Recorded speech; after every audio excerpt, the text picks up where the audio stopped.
Et bonjour à tous, bienvenue dans l'émission L'Éco Crypto, émission du 7 mai 2022. Il est 11h10 comme vous voyez à l'écran. C'est un plaisir de vous retrouver, WillDT11 pour vous présenter les marchés financiers de façon assez générale et puis après on se penchera un peu plus sur les marchés des crypto-monnaies avec trois crypto-monnaies que nous allons analyser, le BTC, le TH et puis la crypto-monnaie qui a été choisie par le chat sur Twitch et notamment Kaoshunet, c'est la crypto-monnaie EGLD, Elrond. Donc c'est parti, on attaque directement. On se retrouve tout de suite avec la heatmap des crypto-monnaies. Alors, heatmap, crypto-monnaie sur la semaine. On voit que c'est plutôt rouge du côté de BTC. ETH aussi, certaines crypto-monnaies sont à égalité, on va dire, sont flat. BNB, Dodge, Avax. Mais généralement, on a un peu plus de rouge plutôt que de vert sur la heatmap. On a eu une grosse chute de Bitcoin. Et on a eu une grosse chute, vous allez voir, des marchés financiers de façon assez générale. J'en profite pour faire une petite promotion en ce début de vidéo. N'hésitez pas à mettre un petit pouce bleu sur la vidéo, ça aide au référencement. N'hésitez pas à vous abonner et à activer les notifications sur YouTube. Et n'oubliez pas de venir nous voir sur Twitch tous les mercredis soirs à 21h avec Teslark pour l'atelier crypto. Et puis n'hésitez pas à suivre le Twitter WillDT11 si vous avez toutes les informations sur les prochains lives, les dernières vidéos. On vous annonce quand est-ce qu'on lance un live gaming ou crypto. Et puis n'hésitez pas tout simplement à aller checker le Twitter de l'atelier crypto. Et donc du coup atelier crypto 1 sur Twitter et vous pourrez avoir toutes les nouveautés en termes de crypto-monnaie, toutes les news sur nos prochains lives, nos dernières vidéos, vous voyez le replay Twitch. N'hésitez pas à aller voir aussi les rediffusions Twitch si vous êtes sur YouTube. Vous pouvez les voir. On a un petit peu de retard, mais on devrait sortir celle de la semaine dernière demain et celle de cette semaine lundi. Voilà, écoutez, c'est parti, on commence tout de suite avec un petit débrief tout simplement sur la semaine avec les marchés américains. Donc ce qu'il faut retenir sur le marché américain, c'est que la bourse de New York a terminé la semaine en baisse vendredi. Elle a limité ses pertes avec une sorte de rebond technique, mais on a tout simplement les investisseurs qui restent vraiment moroses. Il y a un sentiment de morosité sur les marchés, notamment face à l'inquiétude sur l'idée d'une nouvelle hausse des rendements du Trésor et une nouvelle hausse des taux de la Fed. Pour rappel, donc du coup ça c'était la décision de la Fed, de la Réserve fédérale américaine, mercredi. On vous l'avait annoncé le samedi d'avant que potentiellement la Réserve fédérale devrait augmenter de 50 points les taux directeurs américains. C'est ce qu'elle a fait. Elle a augmenté de 50 points cette semaine, donc la décision tant attendue est arrivée. Qu'est-ce qui s'est passé face à cette décision? Tout d'abord, une augmentation du cours. On était en live mercredi pour la décrire avec vous. Tout simplement parce qu'on nous a dit lors de cette réunion que normalement la Fed écartait la possibilité des hausses de taux de 75 points de base face à l'inflation. Donc du coup, les marchés ont tablé pendant un court instant, pendant au moins une demi-journée, la clôture de mercredi ont tablé sur une hausse. Et puis les rumeurs comme quoi les 75 points de base face à l'inflation sur les taux directeurs serait toujours d'actualité, notamment sur cette fameuse réunion de juin qu'on vous a annoncé précédemment dans les autres émissions.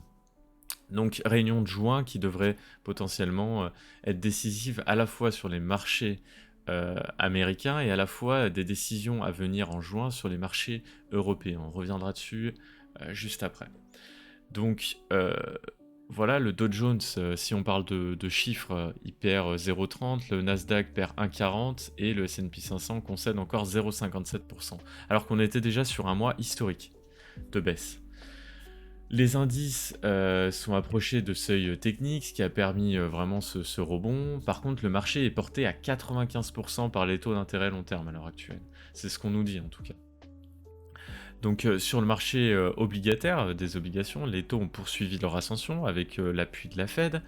C'est stimulé hein, tout simplement par ces perspectives de hausse de taux.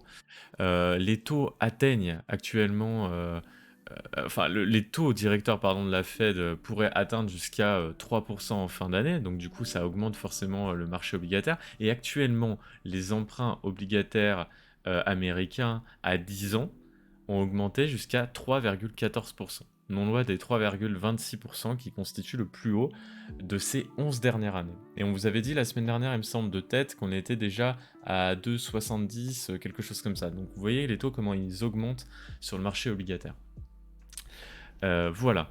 Qu'est-ce qu'on peut vous dire d'autre sur le marché américain? Les chiffres publiés vendredi par le département du travail, ça c'est très important à chaque fois, c'est les chiffres du chômage, montrent qu'il y a eu plus d'emplois qui ont été créés en Amérique qu'attendu sur le mois d'avril, donc ce qui était plutôt positif. Mais il y a quand même un sentiment de morosité du côté de l'emploi parce que on considère qu'il y a moins de personnes actives sur le marché américain, tout simplement avec les départs à la retraite, l'état de la population actuelle. Donc c'est encore compliqué, c'est pas forcément des chiffres qui sont un facteur important pour les marchés financiers en ce moment, l'emploi, c'est vraiment plus les taux d'intérêt directeurs. Que dire de plus? 9 des 11 secteurs du S&P 500 étaient dans le rouge. S&P 500, indicateur des 500 plus grosses entreprises américaines, comme vous le savez. Que dire de plus? Le secteur de l'énergie, c'est à peu près le seul qui a surperformé le reste des secteurs, puisque du coup, il y a la seule raison, hein, c'est l'augmentation des prix du pétrole, face à l'inquiétude de l'offre, notamment face à la guerre entre l'Ukraine et la Russie. Petite anecdote intéressante, Under Armour, je ne sais pas si vous connaissez l'équipementier de sportifs, il a été taclé complètement par les investisseurs, il a pris moins 25,88%, moins 26% quasiment, après des résultats des prévisions jugées décevants, ce qui a entraîné la chute quasi de tout le secteur d'équipementier, puisque Nike a pris moins 3,49%, et Adidas a souffert en ce moment et souffre toujours des confinements en Chine, puisque ça on en parle beaucoup moins dans les médias en ce moment, mais il y a des confinements qui sont très très resserrés en Chine, vous pouvez aller voir des reportages là-dessus, notamment il y a eu un doc d'une personne des Échos qui a été relayé par Quotidien sur justement comment c'était fait en ce moment en Chine, et c'est vraiment des confinements rudes. Je sais que certaines personnes aussi sont confinées dans leurs entreprises pour travailler du coup, mais vraiment la population est totalement confinée là-bas. Donc attention, il y a des secteurs qui commencent à chuter, notamment face au Covid. Finalement, pour conclure, c'est en fin de compte la question est de savoir s'il est possible à la politique monétaire américaine de ramener l'inflation à un rythme acceptable sans engendrer une récession de long terme. Et ça c'est ce que je vous dis depuis plusieurs vidéos maintenant, plusieurs semaines. Marché européen, très rapidement, puisque je vois que déjà ça fait 8 minutes de vidéo, et j'aimerais me concentrer un peu plus sur les cryptos. En Europe, les bourses européennes, elles ont terminé en baisse, comme Wall Street. Le CAC 40 a perdu 4,21% sur la semaine, sa plus forte baisse hebdomadaire en 2 mois. Depuis le 1er janvier, il a noté quand même que le CAC 40 a perdu 12,51%. La zone euro, comme je vous l'avais dit, a atteint une inflation de 7,5% en mars. Donc on prévoit, enfin les traders en tout cas prévoient également une première hausse des taux d'intérêt de la Banque Centrale Européenne dès le mois de juillet. Et ça c'est ce que je vous avais dit à la vidéo précédente. Je vous avais dit, mois de juillet, mois de juin, il devrait avoir l'arrêt des rachats d'obligations par la BCE. Et donc du coup, dans la foulée, une hausse des taux d'intérêt directeurs en Europe sur l'euro par la BCE. Donc gros signe de nervosité sur le marché. D'autant plus que l'indice mesurant la volatilité aux États-Unis, le VIX, progresse encore au lendemain de la forte chute des indices de Wall Street et son équivalent européen a fini stable. Donc vous voyez qu'il y a une sorte de grosse nervosité sur la volatilité. Et on va le voir avec les crypto-monnaies, notamment avec le SHOP indicateur. Pareil sur les marchés européens, à l'exception de l'énergie qui fait plus 1%, tous les grands secteurs ont terminé dans le rouge, le compartiment technologique à moins 2,16%. Très rapidement, le taux de change, le dollar recule de 0,36%, Alors le dollar, si je peux vous montrer des données très rapides, ici vous voyez qu'il avait fait une hausse immense, immense en weekly. Là en daily, vous voyez que ça commence à ralentir. Donc là, si j'enlève un petit peu Ishimoku pour que vous voyez un petit peu plus au clair, vous voyez que là on est en train de faire une sorte de double creux, une grosse séance. En monthly, vous voyez que c'est assez criant. Hop là, si je mets un petit peu mes droites de tendance, on est en train de faire une sorte de grosse séance, une sorte de W ici, et vous voyez qu'on est en train de casser toutes les trendlines qui datent par exemple là de 1985, ici 2001, et donc là celle-là on l'a cassée en 2015, et ici vous voyez c'était une trendline qui datait de 2001, on était venu toucher en 2017, on était venu faire un fake ici en 2020, et là on vient casser assez nettement, et ça on vous l'avait montré déjà en live sur Twitch. Voilà, le pétrole très rapidement, l'euro, pardon, avant ça, qui avance de 0,32% face au dollar. Important de regarder l'euro. Vous voyez qu'on avait cassé des niveaux importants, je vous l'avais dit dans un ancien Eco Crypto. On a cassé les niveaux les plus importants. Ici, la droite jaune, c'était la dernière droite de support. Ici, on l'a cassé assez nettement en monthly. Et en daily, vous voyez que c'est en train un petit peu de ralentir, mais on est au milieu de nulle part. Le rouble russe, intéressant, qui avait établi ces dernières semaines des sommets, hein, je vous l'avais dit la semaine dernière, contre l'euro notamment. Et là, il en recule de plus de 3% parce qu'on a des nouvelles sanctions européennes qui pourraient arriver contre la Russie. Voilà, à noter. Le cours du pétrole qui évolue à la hausse pour la 3e séance consécutive, il profite tout simplement de l'inquiétude sur l'offre, hein, c'est ce qu'on vous a dit pour le marché américain, c'est exactement pareil. Donc voilà, à peu près ce qu'il faut dire en termes de macroéconomie. Donc là, c'est parfait, je rentre dans un 11 minutes, je vois, d'enregistrement. Nous allons passer directement aux crypto-monnaies. Donc on commence par BTC, après on ira sur ETH, et après, pour faire plaisir au chat, et je leur ai promis mercredi, notamment à Kaoshunet, on partira sur Elrond, EGLD. Ok, c'est parti. Alors BTC, on prend le contrat futur. On va partir sur le contrat futur. Le contrat futur de CME, du Chicago Mercantile Exchange. Vous voyez qu'on était toujours dans cette phase ABC de descente. Est-ce que nous l'avons terminé? Toute la question est, en ce moment, est-ce qu'on l'a vraiment terminé? Ça remet beaucoup de choses en question sur les vagues d'Elliott, donc comme je vous ai dit, on essaie de se raccrocher à autre chose. On essaie de se raccrocher sur des niveaux classiques de support de trendline. Vous voyez qu'on avait des trendlines qui étaient assez claires. Ici, en jaune, c'était notre trendline de support, on va dire, à moyen terme. Qu'on est venu casser le 22 avril. Ici, on arrive sur la trendline à plus ou moins, on va dire, long terme, hein, 24 janvier 2022. Pour les cryptos, c'est déjà limite du long terme. On voit qu'on la casse. Donc, on casse notre mouvement qui avait touché en fait son bottom le 24 janvier 2022. Là, on est en train de le casser. Donc, on est au milieu de nulle part. On est au milieu de nulle part. Donc qu'est-ce qui se passe là si je reprends un petit peu les cours avant? Vous voyez qu'on arrive au gap du CME ici. On en avait souvent parlé dans les vidéos précédentes, celui qu'on avait comblé ici. Mais finalement, on va peut-être retoucher notre C, puisque ici, on arrive dans une zone qui avait été travaillée préalablement ici, dans notre descente de la vague A, mais on casse forcément une tendance qu'on avait construite depuis janvier. Les niveaux à ne pas franchir, forcément, c'est le niveau du 20 juillet 2021 ici, niveau des 29 000 $, 28 000, 28 800 à peu près. C'est des niveaux qu'il ne faut pas franchir, sinon on ira encore plus bas. Mais pour l'instant, c'est des niveaux dans lesquels nous ne sommes pas. Je considère pour l'instant que le cours a de quoi tenir un petit peu. Ce n'est pas forcément hyper positif en ce moment, mais je me vois mal faire un appel d'air jusqu'aux 28 000. Je pense que si on descend, on descendra progressivement. En Ishimoku, vous voyez que là, sur la trendline, la lagging span est au contact en daily. Donc c'est très important. La lagging span pourrait peut-être se relancer aujourd'hui. Ce qui serait bien, parce que c'est notre dernier support en daily sur le CME. En weekly, que dire? En weekly, ce n'est pas forcément hyper positif, hein. Vous voyez qu'on a cassé assez nettement, alors qu'ici, on était venu se reposer sur cette trendline. Ici, on n'a plus de niveau, à court terme Ishimoku pour venir nous épauler. Nous sommes sous la Kijun en weekly, ce qui n'est pas forcément bon.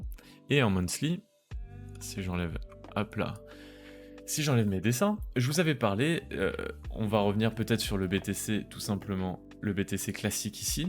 hop là, en monthly, ça sera plus pratique pour Ishimoku.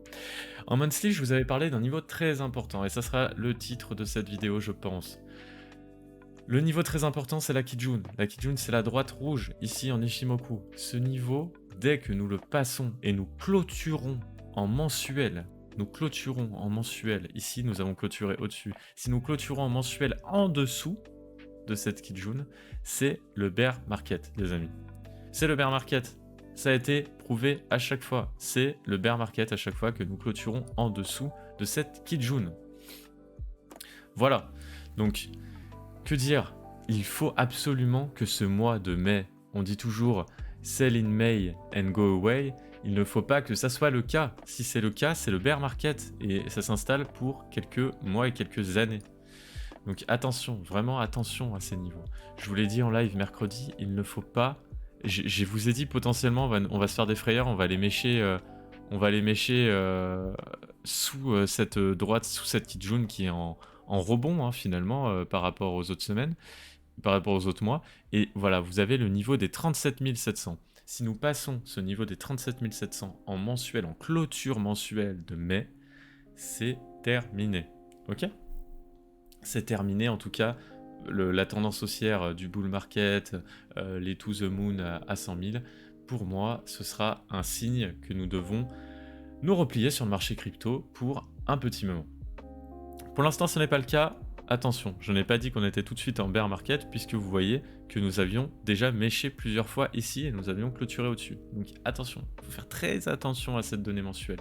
Je pense qu'il n'y a pas assez de personnes qui en parlent.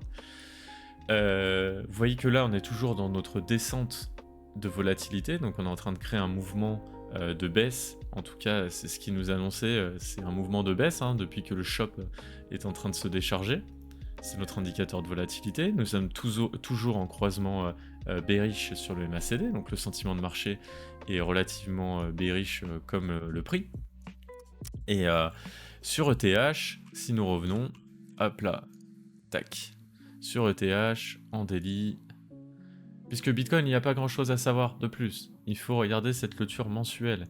À court terme, je vous ai dit, hein, il n'y a rien pour nous retenir à court terme. Uniquement des niveaux que nous avions travaillé sur la précédente descente entre le mois de mai et l'été 2021. Sur ETH. ETH est plus intéressant, puisque ETH a forcément traversé cette trendline, mais pour l'instant, sur notre journée, est en train de clôturer au-dessus. Si elle clôture en dessous, c'est pareil que Bitcoin. Ça sera encore un cran d'arrêt. Si on clôture au-dessus, bah, ça montre que le marché retient cette trendline et finalement n'a pas envie d'aller plus bas que ce qu'on avait fait le 24 janvier 2022 sur un actif comme ETH. La lagging span a traversé et s'est fait rejeter, parce que vous en avez parlé ça, elle s'est fait rejeter du nuage d'Ishimoku, donc ce qui n'est pas forcément bon à court terme. Rejet du nuage d'Ishimoku sur la lagging span. Donc là, l'idée c'est que la lagging span se reprenne, qu'on essaie de retraverser le nuage. Le nuage est très épais, ça va être compliqué. Voilà, le cours doit essayer de se soutenir avec ces trendlines, doit essayer de se soutenir en essayant de donner des bons indicateurs, hein, tout simplement. Alors ça peut passer par des indicateurs externes qui après se ressentent sur le cours, mais pour l'instant sur le cours c'est très moyen, c'est même très mauvais. Voilà. Que dire de plus sur ETH en daily? Il n'y a pas grand chose à dire. Vous voyez qu'on a mercredi on est monté, on est venu se faire éclater sur le haut du nuage et ensuite on a tout reperdu. Ça a été radical hein, avec ces rumeurs de taux directeur à plus de 0,75%. Comme je vous ai expliqué en première partie, c'est pour ça que c'est important de faire la distinction entre les deux. Hein. ETH et BTC ne suivent finalement que le S&P 500. Regardez, ces deux bougies sont les mêmes que sur Bitcoin et que sur Ethereum. Regardez, Ethereum le 4 mai, Ethereum le 5 mai, le S&P 500 le 4 mai, le S&P 500 le 5 mai. Il ne faut pas se leurrer. Les marchés financiers américains sont généralement la résultante de la hausse ou de la baisse de Bitcoin et d'Ethereum. Et par contre, le dollar, quand le dollar augmente, le Bitcoin descend, et quand le dollar descend, Bitcoin augmente. Ça par contre, il faut le prendre dans ce sens. Et pour l'instant, le dollar augmente. Donc du coup, à quoi bon pour les investisseurs mettre sur des actifs risqués, comme le Bitcoin, ou comme les indicateurs et les actions, Alors que tout simplement, le dollar augmente. Si vous aviez du dollar en début d'année à la place d'avoir des euros, vous auriez pris 15% supplémentaire. 15%, c'est pas du tout ce qu'on vous propose dans une banque avec un livret A. Voilà. Il faut replacer dans le contexte. Le contexte est comme ça. Il n'y a pas forcément de, bah voilà, d'autres visions à avoir, tout simplement. Le Nasdaq, c'est les indicateurs technologiques, hein, vous voyez, hein, ça suit Bitcoin et Ethereum. Donc pour revenir sur Ethereum, pardon, nous divagons. Pour revenir sur Ethereum, il faut tenir ces niveaux. Il faut tenir ces niveaux. En weekly, vous voyez que c'est pas forcément bon, il va falloir clôturer également au-dessus de cette trendline. On a fait un fake de ce triangle ascendant. Voilà, pour l'instant, sur ce triangle de compression, pour l'instant, pardon, nous sommes dans un moment crucial, il faut clôturer au-dessus. Nous sommes sous la Kijun Weekly, sous la Tenkan Weekly, sous le nuage d'Ishimoku, ce n'est pas bon. Ces indicateurs ne sont pas bons. En monthly, c'est compliqué pour Ishimoku, nous ne pouvons pas avoir d'analyse, mais voilà.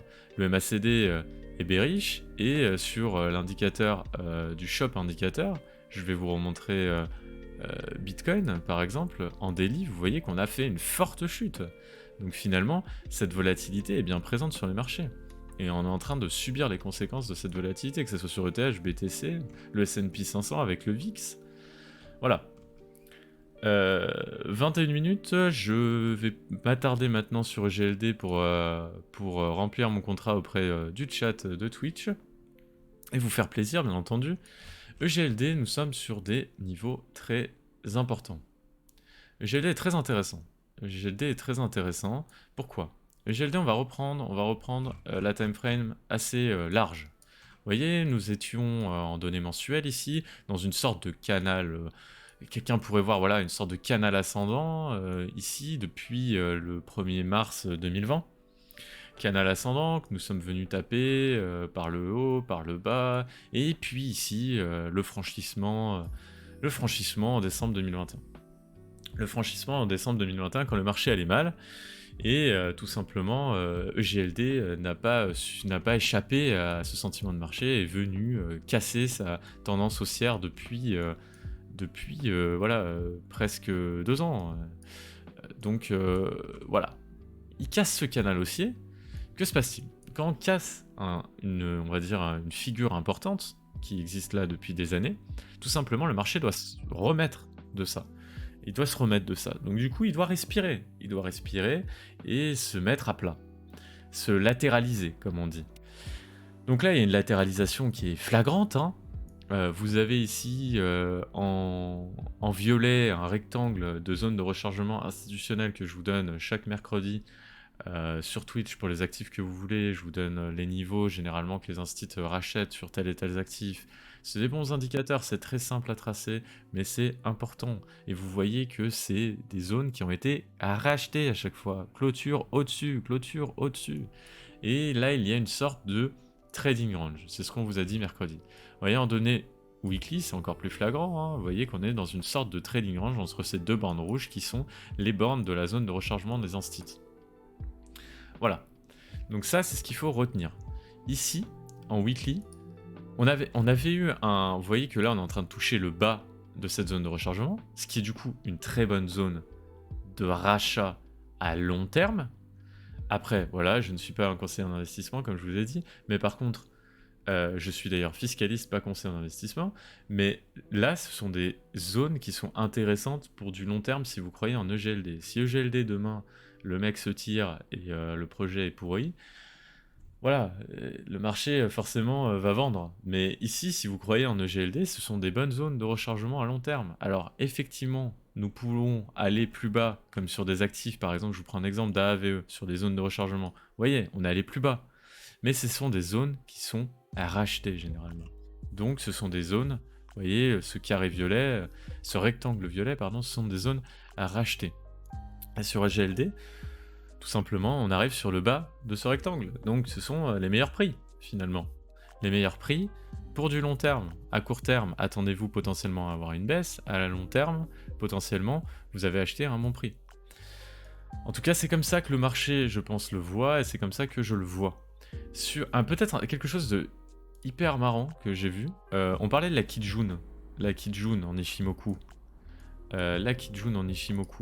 En données weekly, Ce qui est assez marrant, c'est que je me suis amusé à calculer, tout simplement à chaque fois, quand on est passé sous la Kijun, je vous dis à chaque fois là pour le BTC et ETH chez Bear Market, finalement à chaque fois qu'on clôture sous la Kijun, sur GLD c'est à peu près pareil, ça donne un très mauvais indicateur. Vous voyez qu'on perd 68% ici. Vous voyez qu'on est en train de perdre 68% ici. Ici, vous voyez qu'on est en train de perdre l'équivalent de 60%. Et ici, on avait perdu l'équivalent, quand on avait cassé, on était passé vraiment sous la Kijun, on avait perdu l'équivalent, pardon, ici plutôt, de 73, et même 60% pour quand on a vraiment creusé la Kijun, on est parti de la Kijun et on est tombé. Donc finalement, à chaque fois, dès qu'on perd la Kijun, finalement, en weekly, j'ai l'impression que le cours essaye de retracer à minima à 70%. Et ce qui est assez intéressant, enfin à minima 60%, mais au maximum 70%. Ce qui est marrant, c'est que là, vous voyez, on a perdu 63%. Donc on pourrait aller chercher plus bas, mais finalement, on s'approche des niveaux qui sont intéressants et qui ont été rachetés juste juste avant une hausse. Donc c'est pour ça que je trouve EGLD intéressant là-dessus. Je trouve que le setup est bien parce que nous sommes dans une latéralisation, on n'est pas sur quelque chose qui est forcément hyper à la hausse et assez déconnant, hein, comme à une époque on avait Solana où tout le monde achetait alors que c'était à 200$ et que certains l'avaient acheté à 3$, et j'en fais partie, mais voilà, ici vous voyez EGLD, on est sur une sorte de latéralisation et il est plutôt intéressant pour ça. Donc je dirais que oui, c'est bien, EGLD en latéralisation. Il faut montrer plus, bien entendu, pour se relancer, mais ce sont des bonnes zones d'accumulation pour, par exemple, faire un dollar cost average, un DCA. Et ça, je vous laisserai en juger. Je vous laisserai en juger et faire vos propres recherches là-dessus. En tout cas, ce sont des niveaux intéressants et les niveaux intéressants, c'est les 120$. Donc là, nous sommes à 121 et attention, à partir de 214, on risque potentiellement d'avoir les traders qui commencent à shorter. Si nous traversons cette zone, c'est la porte ouverte pour une nouvelle relance. Voilà, qu'est-ce que je pouvais vous dire de plus? Rien, si ce n'est merci pour votre écoute. Désolé d'avoir débordé un petit peu, 27 minutes. Je vous souhaite un agréable week-end. Faites attention sur les marchés, les indicateurs sont au rouge. Essayez de construire des positions long terme. Essayez de faire attention, de regarder les fondamentaux des projets. On le rappelle jamais assez souvent. N'hésitez pas à aller voir nos émissions le mercredi soir à partir de 20h30 avec l'atelier crypto, avec Teslark et moi-même. Là-dessus, vous pouvez nous poser toutes vos questions. Teslark vous explique toutes les nouvelles, les nouveaux projets, les nouvelles pépites qu'il trouve, les nouveaux NFT. Voilà, on parle plus largement sur l'avenir des cryptos, sur l'avenir des projets, quels sont les secteurs intéressants. Et puis on parle analyse chartiste également sur la fin ou pendant l'émission si vous avez des questions là-dessus. Je vous dis merci beaucoup, n'hésitez pas à lâcher un petit pouce bleu, un abonnement, ça aide vraiment pour le référencement, ça aide pour le développement de la chaîne. Je vous souhaite un agréable week-end, portez-vous bien et reposez-vous bien, c'est important en ces temps. Salut, salut!